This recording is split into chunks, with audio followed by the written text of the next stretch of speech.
Timeless sparks, where bold ideas ignite change across centuries. Solzhenitsyn's life began as Russia fell apart. His father, a soldier, died before he could hold his son. His mother, left widowed and adrift, chose not to surrender to fate. She filled Alexander's world with books, the poems of Pushkin, the novels of Tolstoy, stories of right and wrong as old as the land itself. He was a brilliant student, sharp, hungry for knowledge. Universities beckoned, and mathematics became his profession. The ideals of the young Soviet state thrilled him, as they thrilled so many, promises of justice, brotherhood, and a new dawn. He wore the Red Star with pride, believing in the possibility of goodness. The Second World War called every able hand. Solzhenitsyn fought bravely, shouldering command under fire. But as the front advanced, as victory edged closer, another truth gnawed at him. Was this new Russia, this iron state, truly just? Letters swapped between friends, witty, biting, carried doubts about Stalin and his purges. In a land ruled by suspicion, even a jest could draw blood. In 1945, the walls closed in.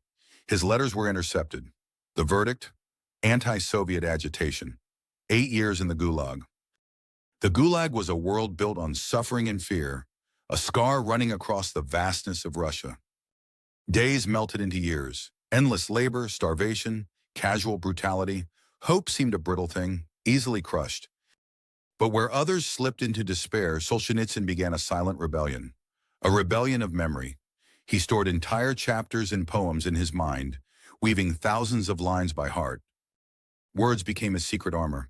Truth, his quiet weapon. After 8 endless years, a shadow of his former self, he emerged into a world he scarcely recognized. Body battered, but spirit sharpened against the stone of adversity. Solzhenitsyn now had a mission. He poured his suffering and the suffering of millions onto the page. His first novel, One Day in the Life of Ivan Denisovich, landed like thunder in 1962. It was raw and real, a day ripped clean of lies, showing Soviet readers what had been hidden in darkness. For a moment, the world changed. Even the authorities, perhaps hoping to show a new open face, allowed it through. But truth is a restless thing. As Solzhenitsyn kept writing, exposing the Gulag's full, monstrous scale, naming names, the censors slammed the door. Manuscripts like Cancer Ward and The First Circle were banned in Russia, smuggled across borders, their pages devoured abroad. His magnum opus, the Gulag Archipelago, shook the world, an avalanche of testimony against the machinery of repression. The price was steep. The KGB watched every step. Friends vanished. The Soviet press denounced him as a traitor. Finally, the regime grew weary and afraid, but they feared making a martyr. So Solzhenitsyn was exiled, cast out into a foreign land, his Russian passport stripped away. He arrived in the West with nothing but words and wounds. In rural Vermont, lost in snowy woods, he continued to write. He praised freedom, but warned of Western arrogance and spiritual emptiness.